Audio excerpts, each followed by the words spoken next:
What do you mean pretty bad? I'll show you. Yeah, okay. You can't blow out a lot of air is what it shows. Oh, okay, yeah. Things shut down, so it's going to take a minute. And it's funny because when I'm having an incident, it's like, it seems like I have trouble getting it in. Yeah. It's like I can't get it in, but I can blow it out. Well, so the reason why you have trouble getting it in, okay, is because your lungs are already full.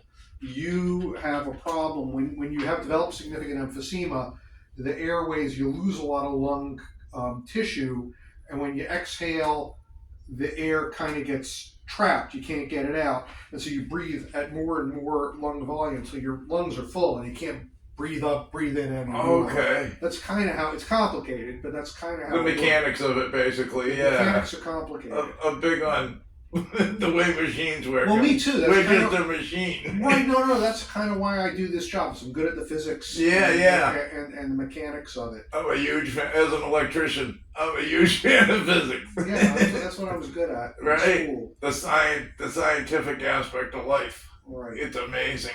All right, so let's show you the pulmonary function test.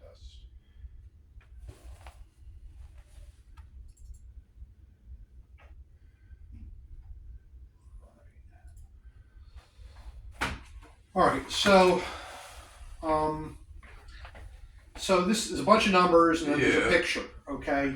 So the numbers first, a normal guy, your height and age, can blow out 4.7 liters, more than a gallon of air. Yeah. Right? You can blow out about a half gallon, a little less than half of what you're supposed to. All right. Now, the next number we look at is how much air can you blow out in 1 second? And a normal person can blow out, 3.6 liters, right, close to a gallon in a second. You blow out less than a quart in a second. That's That's terrible. After they gave you albuterol, it got a little better. You just got up to a quart. So, I mean, that's significant change, but it's not that good. Your total lung volumes are pretty much normal. The trouble is you're breathing, they're kind of full all the time. And then we do a measurement that's how good you are at getting oxygen out of the air, and you're only 22% of what you should be. Yeah. So this all adds up to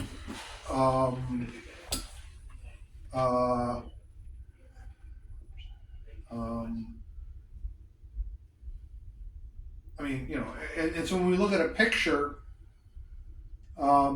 normal is this little dotted line here of air. This is you down here.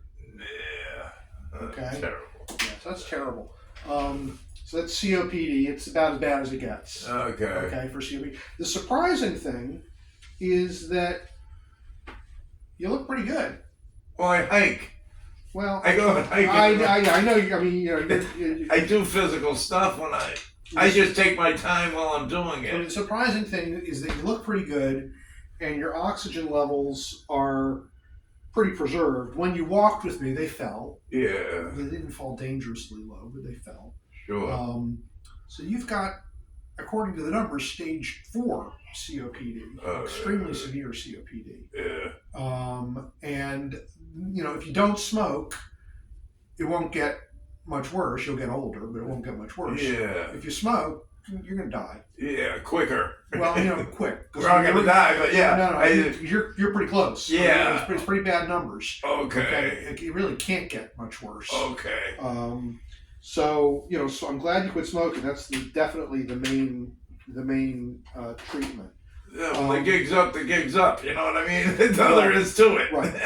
So the medicine I gave you, I think is a pretty good medicine. Sure. I think that's probably what we'll keep you on. Okay.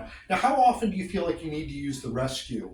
Only if I start doing something and get short of breath, then I'll use it. If not, I don't. Because I'll do And I think if you do something and you get out of breath. I'll do. Yeah. So I'll do breathing and almost yoga exercises. I think those are great. But it's not. I'm not doing heavy. So the inhale after you do something and get out of breath, the inhaler isn't going to do much. You're going to catch your breath either way. Okay. The inhaler is more for when you're doing nothing and you start getting wheezy.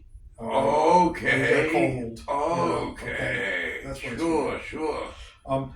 Doing your exercises is really important Yeah. and really good, and yoga is fantastic. Yeah, yeah. Okay. It's a myth. So, because of most patients with lungs this bad, I'm going to send them to a pulmonary rehab course and teach them how to exercise. I think you're already doing everything you're supposed to do. Yeah. So I'm not going to send you to pulmonary rehab. Okay. I think I offered you before a handicap placard or something, but you don't want that. I don't because even you're- drive. And I'd rather walk. and I think you'd like to walk. Yeah, I'd rather walk. I think To tell you the I truth. think walking's a big part of your thing. Yeah. Yeah. So I mean, you got what you got. You got Yeah. bad disease. You're on, I think, the appropriate medicine for that. Is your weight more or less stable?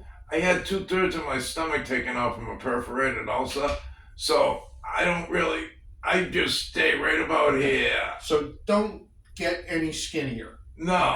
Okay. Yeah. Now, because it's so hard for you to breathe, even when you're doing nothing, your body thinks it's going up and down the Appalachian Trail every day. Yeah, right. Okay? Yeah. Right? Yeah.